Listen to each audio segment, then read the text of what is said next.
C.W. Tobie, Burns agent, tells of the conferences he held with his Colyar, Atlanta-Constitution, Sunday, May 25, 1913, following affidavit concerning his connection with the Phagan case and with A.S. Colyar. Georgia, Fulton County, personally appeared before the undersigned, an officer authorized by law to administer oaths, C.W. Tobie, who, first being duly sworn, deposes and says that he is a citizen of Chicago, with offices in the First National Bank building of that city, and that he is manager of the Criminal Department, West, of the William J. Burns National Detective Agency, that he has occupied this position for the past 10 months, that he has been connected with the William J. Burns National Detective Agency as manager of the Kansas City MOA branch office since May 1910, that for a year prior to that time he was connected with the Tilletson Detective Agency, correspondents of the William J. Burns National Detective Agency, that prior to that time, deponent was connected with the Pinkerton National Detective Agency for a period of 9 years, that he severed his connection with the Pinkerton National Detective Agency in May 1909, charge is false. Deponent says on oath that the statement that he was discharged by said agency is utterly, absolutely, and deliberately false, that he resigned from said agency, and not under compulsion, but of his own volition. Deponent further says on oath that during the period of his labors as a detective covering the United States, Canada, and some of the foreign countries, his work has never been brought into question, and his character as a man and detective has never been assailed.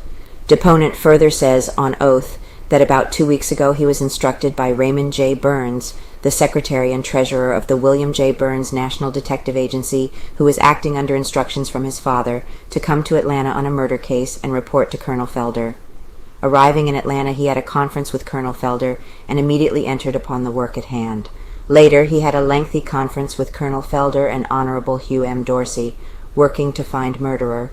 Deponent further says, on oath, that for the past 10 days he has been diligently at work in an effort to unearth the Phagan murderer or murderers, that during this time no hint, suggestion, or proposition has been made to him by either Jew or Gentile, man, woman, or child, to work in the interest of Frank or any other suspect, that during this period he has acted conscientiously, faithfully, and diligently in an effort to ferret out the mystery and place the crime upon the shoulders of the guilty party. At no time has deponent ever been requested, required, or instructed to investigate the police or the detective department, or in short, to perform any other duty in connection with his stay in Atlanta except the duty which brought him to this city, namely the investigation of the Mary Phagan case. Deponent further says on oath that the statement imputed by an afternoon paper to Colyar to the effect that I informed him at the Piedmont Hotel that I was going to Colonel Felder's office to meet a committee of citizens, among whom were Mr. Hirsch, Mr. Meyer, and Mr. Greenstein, and several other prominent Jews in the city, is a deliberate, malicious, and willful falsehood.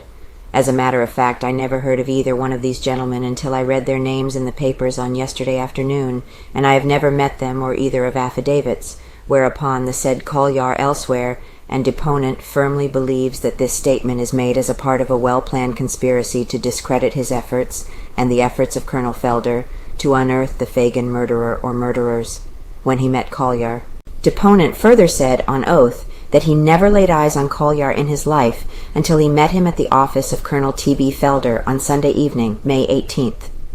At the time of deponent's arrival at said office, the conference between Colyar and Colonel Felder, which had evidently been brief, was drawing to a close, and at Colyar's invitation I made an appointment to meet him at the Piedmont Hotel on the following morning, as he stated that he had very important information in connection with the Phagan case, which he desired to impart to deponent.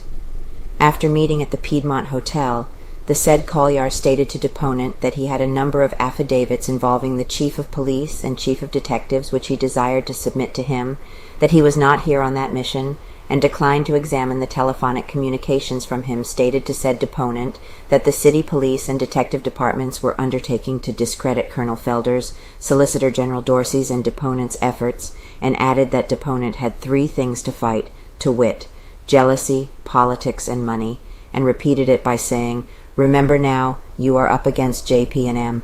Deponent reached the conclusion almost instantly that this man was a crook and humbug, and thereupon ended the interview abruptly, and although he has received numerous telephonic communications from him since, he has declined to meet him at his hotel or elsewhere in the city of Atlanta. Tobie has been obstructed. Deponent further says on oath that he is advised and believes that in his diligent efforts to unravel the Phagan mystery, he has been obstructed by some secret agency at every turn of the road. In his efforts to interview witnesses, he has found them reluctant to answer questions and to give him necessary information, with the result that deponent reached the conclusion that said witnesses were acting under instructions in their conduct. Deponent further says on oath that there is nothing in the Phagan mystery different to other mysteries, and that with the cooperation of the agencies that should be in sympathy with the efforts of the William J. Burns National Detective Agency, guilt should be fastened upon the real criminal by absolute and conclusive evidence. C.W. Tobie, sworn to and subscribed before me this 24th day of May, 1913. Benedict Kobach, Notary Public, Fulton County, Georgia.